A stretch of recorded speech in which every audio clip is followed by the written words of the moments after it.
सत श्री अकाल जी। पंजाबी खबरों के इस बुलेटिन में तुहाडा स्वागत है। मैं हरप्रीत सिंह गिल। आओ एक नज़र मारते हैं हुण तक दीआं खास सुर्खियां ते।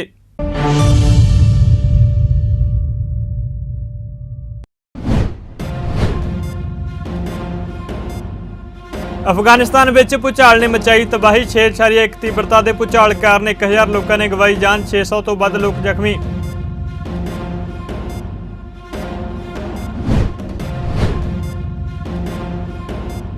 पंजाबी गायक शुभदीप सिंह सिद्धू मूसेवाला के कतल के मामले में मानसा की एक अदालत ने मोनू डागर, नसीब खान, पवन बिश्नोई नूं 14 दिन की न्यायिक हिरासत में भेजा।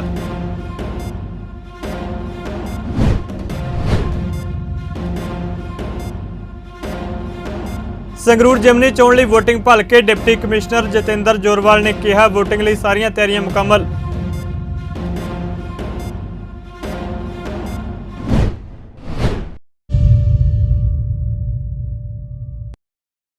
ते हुण खबरां विस्तार नाल। अफगानिस्तान विच अज सवेरे आए भूचाल कारण जान माल का भारी नुकसान होया। मीडिया रिपोर्टां मुताबिक 6.1 तीव्रता के इस भूचाल कारण घट्टो घट्ट 1000 लोगों की मौत हो गई है, जबकि 600 तो वध लोग जख्मी हुए ने। घटना तो बाद राहत और बचाव कार्य जंगी पद्धर उत्ते जारी ने। अमरीकी भू विग्यान सर्वेखण मुताबिक भूचाल का केंद्र अफगानिस्तान के खोस्त शहर तो 44 किलोमीटर दूर सी। दूजे पासे यूरोपीयन मैडिटेरियन सीस्मोलॉजिकल सेंटर ने कहा कि इस भूचाल का प्रभाव 500 किलोमीटर के घेरे विच सी। इस कारण अफगानिस्तान, पाकिस्तान ते भारत विच भूचाल के झटके महसूस किए गए। सरकार के बुलारे बिलाल करीमी ने ट्वीट किया, बदकिस्मती नाल बीती रात पक्तिका सूबे के 4 जिलों में भूचाल के झटके महसूस किए गए, जिस विच साढ़े सैकड़े देशवासी मारे गए और जख्मी हुए ने और दर्जना घर तबाह हो चुके हैं। भारत ने अफगानिस्तान के पूर्वी पक्तिका सूबे में आए शक्तिशाली भूचाल में काफ़ी गिणती में लोगों के मारे जाने उत्ते अज सोग प्रगट किया और जरूरत की इस घड़ी में अफगानिस्तान के लोगों को मदद और समर्थन देने की वचनबद्धता भी जाहिर की। मानसा की एक अदालत ने पंजाबी गायक शुभदीप सिंह सिद्धू मूसेवाला के कतल के मामले में मोनू डागर, नसीब खान, पवन बिश्नोई, मनमोहन मोहना को अदालत में पेश किया, जिथे अदालत ने मनमोहन मोहना को 25 जून तक पुलिस रिमांड उत्ते भेज दिता, जबकि बाकियां नूं 14 दिन की न्यायिक हिरासत में भेज दिता है। दस दे कि मानसा की अदालत ने सिद्धू मूसेवाला कतल केस में गैंगस्टर लॉरेंस बिश्नोई को 27 जून तक पुलिस रिमांड उत्ते भेज दिता सी। उधर लॉरेंस बिश्नोई के वकील विशाल चोपड़ा ने पंजाब पुलिस उत्ते लॉरेंस उत्ते तशद्दद करने का दोष लगाया। वकील का कहना है कि पुलिस ने पुछगिछ दौरान नियमों की पालना नहीं की। उन्होंने कहा कि वह जल्दी ही पंजाब पुलिस के खिलाफ सुप्रीम कोर्ट में अर्जी दायर करेंगे। बठिंडा की केंद्रीय जेल एक बार फिर सुर्खियां विच है। 19 जून को बठिंडा की केंद्रीय जेल में बंद गैंगस्टर सारज संधू उर्फ मिंटू वालों कुछ तस्वीरां सोशल मीडिया उत्ते अपलोड की गई सी, जिसनूं लैके बठिंडा पुलिस ने गैंगस्टर सारज मिंटू खिलाफ मामला दर्ज किया है और जांच की जा रही है कि तस्वीरां जेल विचों अपलोड की गई ने जां उसके किसी दोस्त ने बाहरों अपलोड कीतियां ने। सब इंस्पैक्टर करमजीत सिंह ने दस्सिया कि फिलहाल पुलिस इस मामले की जांच कर रही है।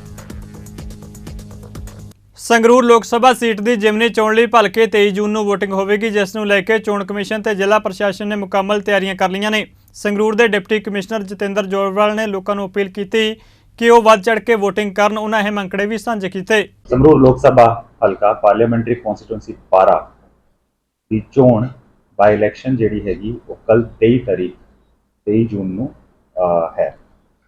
मेरी सारिਆਂ ਤੋਂ ਸਭ ਤੋਂ ਪਹਿਲਾਂ ब्रीफिंग जी है press conference datas plus figures दसन तो पहला मेरी सारिਆਂ ਨੂੰ ਇਹ ਬੇਨਤੀ है कि कल ਵੱਧੋ ਵੱਧ नंबर ਦੇ ਵਿੱਚ ਆ ਕੇ वोट पाउण ਤੇ डेमोक्रेसी ਜਿਹੜੀ हैगी ਉਹਨੂੰ ਹੋਰ स्ट्रॉन्ग ਕਰਨ। ਹੁਣ ਜਿਹੜੀ ਇਹ ਬਾਈ ਇਲੈਕਸ਼ਨ हैगी ये 3 ਜ਼ਿਲ੍ਹਿਆਂ ਦੇ ਵਿੱਚ है, संगरूर, ਮਲੇਰਕੋਟਲਾ प्लस बरनाला। ਇਹਦੇ ਵਿੱਚ 9 ਅਸੈਂਬਲੀ ਕਨਸਟੀਟੂਐਂਸੀਜ਼ ਆਉਂਦੀਆਂ ਹੈਗੀਆਂ। संगरूर ਦੀ 5, ਮਲੇਰਕੋਟਲਾ ਦੇ ਵਿੱਚ ਸਿਰਫ ਮਲੇਰਕੋਟਲਾ, ਅਮਰਗढ़ नहीं है, Amargarh falls into Fatehgarh Sahib and बरनाले की 3 कॉन्स्टिट्यूएंसीज। ये 9 असैंबली कॉन्स्टिट्यूएंसीज ये पैंदी है। Total number of polling stations साढ़े है 1766 1766। ये टोटल नंबर ऑफ वोटर्स है 15,69,240 plus number of service voters है 7,540। ਜਿਹੜੇ सर्विस वोटर्स होंगे इन्हों की वोटिंग जी हैगी ETPVS राही होंगी है, इलैक्ट्रॉनिक जो पोस्टल बैलेट सिस्टम है वो राही इन्हों की पोलिंग होंगी है।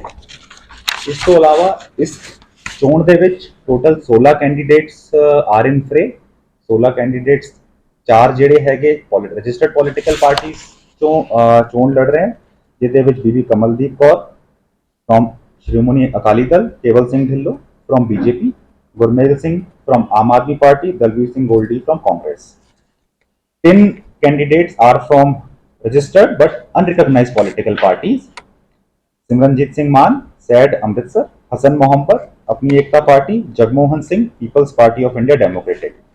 9 कैंडिडेट्स ਜਿਹੜੇ ਹੈਗੇ ਉਹ इंडिपेंडेंट है, अजय कुमार, अमनदीप कौर उप्पल, शक्ति कुमार गुप्ता, सुनैना, कुलबीर सिंह, गगनदीप सिंह, जगपाल सिंह, पप्पू कुमार और रतनलाल सिंगला। इसके अलावा 17th इज नोटा।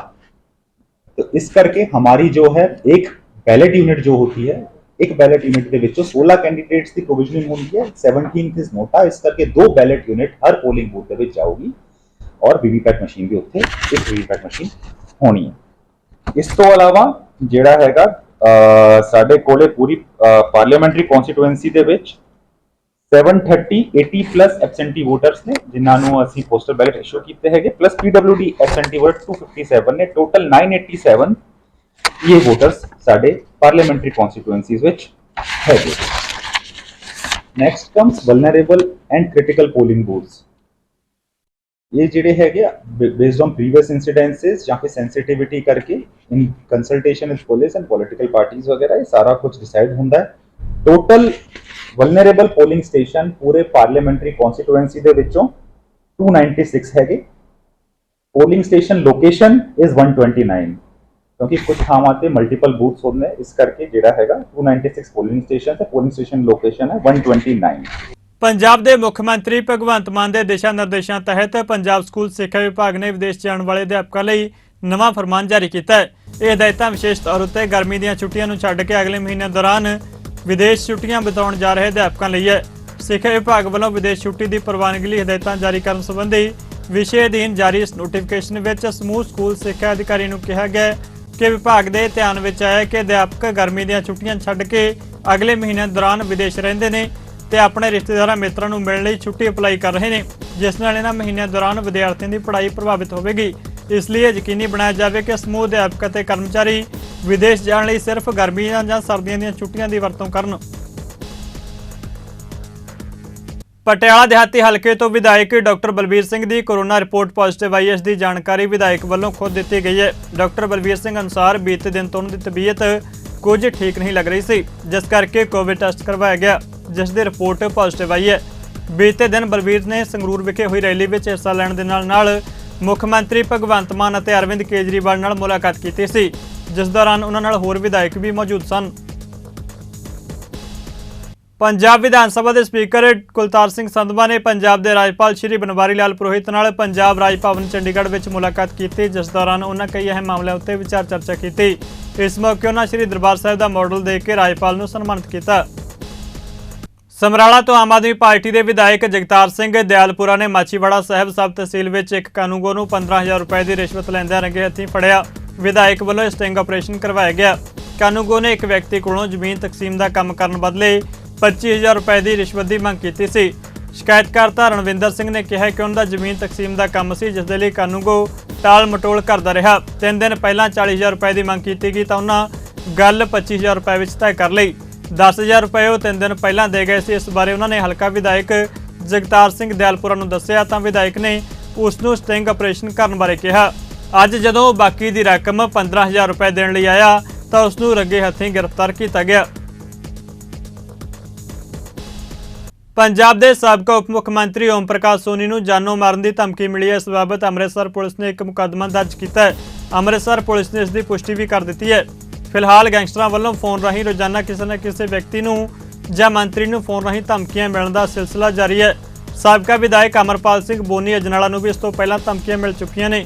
ਕਾਂਗਰਸ ਦੇ ਸਾਬਕਾ ਉਪ ਮੁੱਖ ਮੰਤਰੀ ਓਪੀ ਸੋਨੀ ਨੂੰ ਧਮਕੀ ਭਰਿਆ ਫੋਨ ਆਇਆ। ਫੋਨ ਕਰਨ ਵਾਲੇ ਨੇ ਉਹਨਾਂ ਕੋਲੋਂ ਤਕਰੀਬਨ 20 ਲੱਖ ਰੁਪਏ ਦੀ ਫਰੌਤੀ ਦੀ ਮੰਗ ਕੀਤੀ ਅਤੇ ਫਰੌਤੀ ਨਾ ਦੇਣ ਉੱਤੇ ਅੰਜਾਮ ਭੁਗਤਣ ਦੀ ਵੀ ਗੱਲ ਕਹੀ ਹੈ। ਇਹਦੇ ਸੰਬੰਧ ਵਿੱਚ ਅਸੀਂ 180 ਨੰਬਰ FIR ਜਿਹੜੀ ਆ ਸਦਰ ਕੰਟਰੋਲਮੈਂਟ ਦੇ ਵਿੱਚ ਜਿਹੜੀ ਹੈਗੀ ਆ ਐਂਡ 387 और 506 से IPC ਦੇ ਤਹਿਤ ਦਰਜ ਕੀਤੀ ਹੈਗੀ ਤੇ ਇਨਵੈਸਟੀਗੇਸ਼ਨ ਕਰ ਰਹੇ। ਸਰ ਕੀ ਕੋਈ ਵੀਡੀਓ ਵਗੈਰਾ ਸਾਹਮਣੇ ਆਈ ਹੈ, ਕੋਈ ਵੀਡੀਓ ਕਾਲਿੰਗ ਆਈ ਜਾਂ ਕਿਤਾ ਕੋਈ ਨੰਬਰ ਵਗੈਰਾ?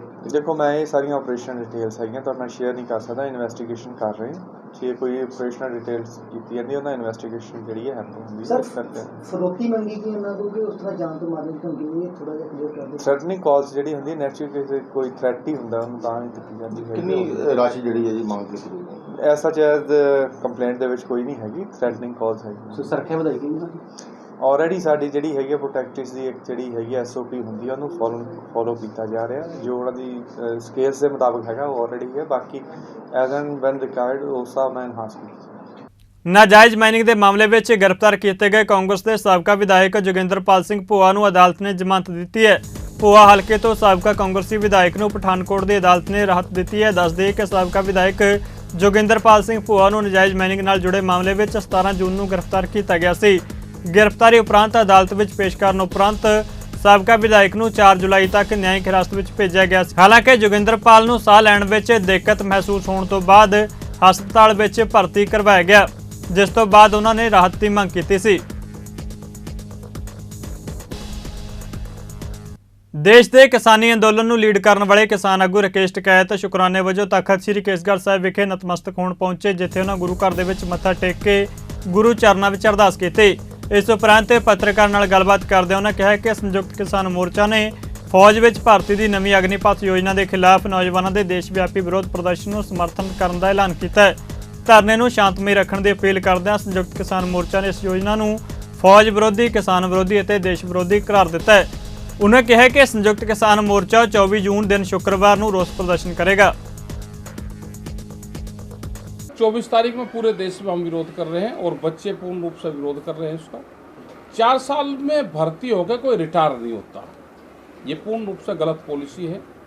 आने वाले टाइम पे उनका कहना ये है कि हम 25% बच्चों को फिर दोबारा मिलिट्री में लेंगे, उसमें रिश्वतखोरी बढ़ेगी, शोषण बढ़ेगा, शारीरिक शोषण भी बढ़ेगा, मानसिक तनाव भी उन पर बढ़ेगा।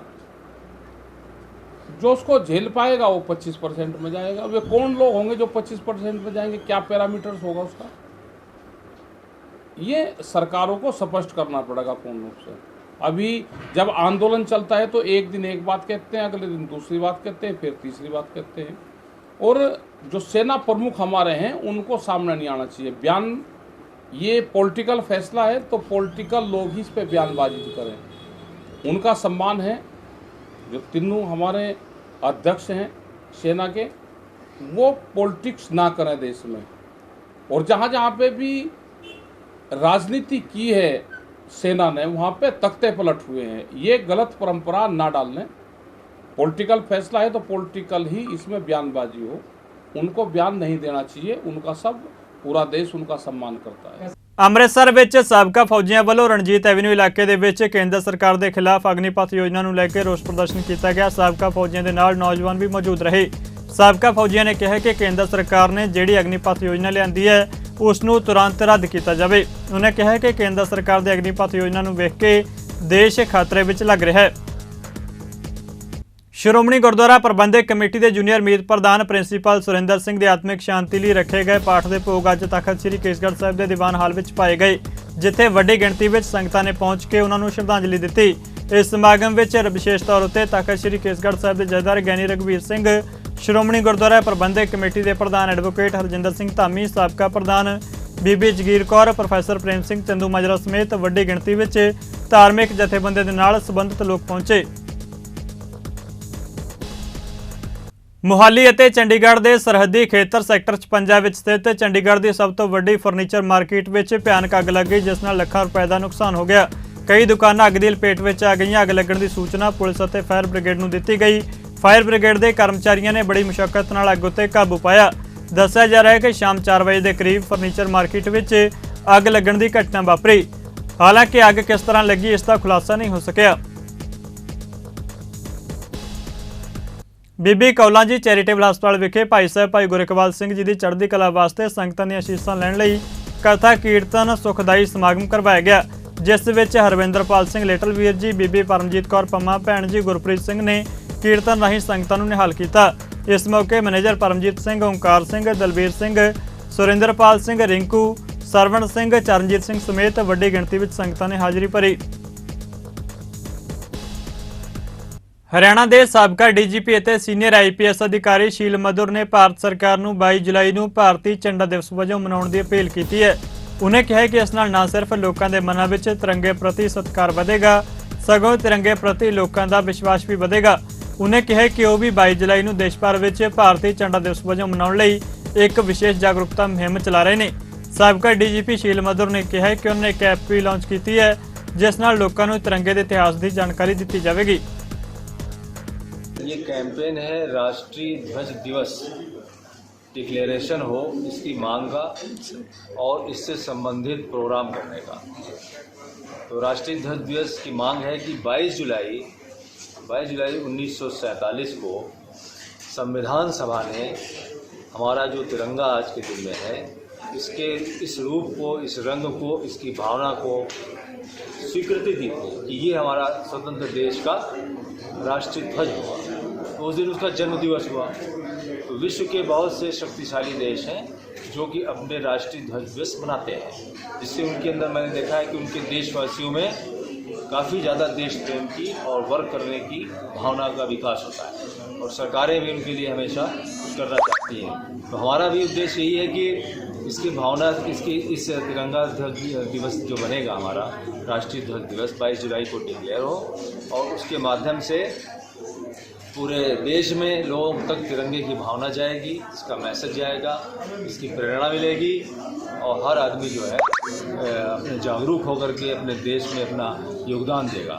तो ये इसके पीछे है और हम लोग अभी से ही आज से जो मैंने शुरू किया है तो इसको अगस्त तक मैं प्रतिदिन कुछ न कुछ जो जितना भी अपने स्तर पे हो सकता है सरकार से भी अनुरोध कर रहा हूँ। मैं पीछे भी अनुरोध किया था, पिछले साल भी किया था, तो उस समय भी हम लोगों ने जो यात्राएं की थी, तिरंगा मार्च किया था लाल किले पर, उसके बाद भी 10 अगस्त को हमने इसमें किया था जंतर मंतर पर। तो ये मांग रखी थी 22 जुलाई को कि का राष्ट्रीय ध्वज दिवस घोषित किया जाए। तो बातें पहुंची जरूर होंगी सरकार तक, लेकिन अभी कोई कार्रवाई हुई नहीं है। तो हम लोग लिखित रूप में ज्ञापन देंगे डायरेक्टली और मुझे पूरा विश्वास है कि देश का हर देशवासी जो है, चाहे पॉलिटिकल लीडर्स हों, चाहे सरकार हो, हर एक के अंदर ये भावना है कि भाई देश प्रेम की भावना सबसे अच्छी होती है। और इसके लिए हमारे इसका उदाहरण है कि अगर देश प्रेम की भावना न होती तो आज हमारा देश आज़ाद भी ना होता, जिन लोगों ने देश के लिए कुर्बानी की है। जिमें जिमें देश के पहले नागरिक राष्ट्रपति की चोण नेड़े आ रही है, त्यों त्यों इसनूं लैके उत्साह भी वधदा जा रहा है। जिथे एक पासे कांग्रेस और विरोधी पार्टियां ने अपने उम्मीदवार ऐलान दिते ने, भारत के राष्ट्रपति बनने के सुपने वेखण वाले होर भी बहुत सारे लोग ने, जिन्हां विचों एक नाम है जनता कल्याण मोर्चा के स्वामी जसमेर सिंह महाराज, जो आजाद उम्मीदवार वजों राष्ट्रपति चोण लड़ना चाहते हैं। दिल्ली में प्रेस कॉन्फ्रेंस करते उन्होंने कहा कि उन्होंने एक पत्र लिख के सारिया सियासी पार्टियों को उन्हों समर्थन करने की अपील की है तां जो नामजदगी पत्र दाखिल कर सकन। दस दिए कि जसमेर सिंह सोनीपत के कबीर सत्संग आश्रम के संचालक ने। हमने आज प्रेस क्लब ऑफ इंडिया पे आके अपनी बात रखी है और मीडिया के माध्यम से हमने अपील की है, राष्ट्रपति के मौजूदा हो रहे चुनाव के अंदर हम निर्दलीय चुनाव लड़ना चाहते हैं और हमने आज अपील की है। 2-4 दिन पहले हमने हिंदुस्तान के तमाम राजनीतिकता के बड़े दलों के नेताओं को पत्र भेजा और आज हमने अपील की है कि हम निर्दलीय चुनाव लड़ना चाहते हैं और हमने सबसे यही कहा है कि हमारा नॉमिनेशन के लिए हमें 50 वोटरों की आवश्यकता पड़ेगी। तो क्या ऐसा हो सकता है भारत के इतिहास में, दुनिया के सबसे बड़े लोकतांत्रिक देश में, एक सामाजिक व्यक्ति को, एक आध्यात्मिक व्यक्ति को, राजनीतिक पार्टियों से अलग सामाजिक व्यक्ति को क्या राष्ट्रपति पद पर बैठाया जा सकता है? इस बात को लेकर हम लोग आए हैं। स्थिति देश के सामने थी कि सत्ता पक्ष ने कोई उम्मीदवार दिया नहीं था और विपक्ष जो है वो लोगों को चुन रहा था और वो लोग मना कर रहे थे। कुछ देर पहले मेरे से पत्रकारों ने, और भी मेरी बात हो रही थी, मेरे से पूछा था कि आप ही क्यों? तो मैंने कहा क्या मैं कोई बड़ा राजनीतिक नहीं हूँ तो क्या इसलिए मैं चुनाव ना लड़ूं? या मैं किसी भी पार्टी का राजनीतिक नेता तो हूं और हारे हुए नेताओं को बुलाया जा रहा है, घर में बैठे हुए नेताओं को बुलाया जा रहा है। हम तो आध्यात्मिक व्यक्ति हैं, सामाजिक व्यक्ति हैं, एक्टिव व्यक्ति हैं, समाज के अंदर कार्य करते हैं, तो हमें क्यों नहीं बनाया जा सकता। हमारा नॉमिनेशन फाइल करने के लिए मैंने सबसे अपील की है, आपके माध्यम से अपील कर रहा हूं। ये बहुत जिम्मेदारी के साथ कर रहा हूं, ना बहकावे की बात है, ना शिकावे की बात है, ना दिखावे की बात है। हम चाहते हैं कि इस बार हमें राष्ट्रपति का चुनाव लड़ाया जाए और हम अपील करते हैं कि 50 मतदाता हमें सपोर्ट करें और पार्टियों के लोग अगर किन्हीं बातों में बंधे हुए हैं तो पूरे भारत में विभिन्न राज्यों में जो निर्दलीय प्रतिनिधि हैं वो ज़रूर हमारा समर्थन करें और हमें 50 वोट देकर हमारा नॉमिनेशन फाइल कराएं। उसके बाद फिर मैं सभी दलों के पास वोट मांगने के लिए जाऊंगा। पंजाबी खबरों के इस बुलेटिन में फिलहाल इन्ना ही। जाते जाते नज़र मारते हैं मौसम के हाल उत्ते। तुसीं बने रहो चढ़दी कला टाइम टीवी के नाल। धन्नवाद।